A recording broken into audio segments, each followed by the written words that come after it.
C Joseph Vijay எனும் நான்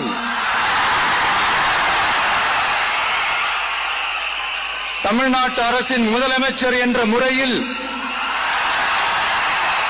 எனது கவனத்திற்குள்ளாவதும் தெரிய வருவதுமான எந்த பொருளையும் முதலமைச்சரின் கடமைகளை உரியவாறு நிறைவேற்ற தேவையான அளவுக்கன்றி ஒருவரிடமோ பலரிடமோ நேர்முகமாகவோ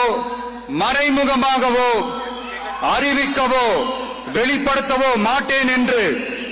ஆண்டவன் மீது ஆணையிட்டு உறுதிமொழிகிறேன்.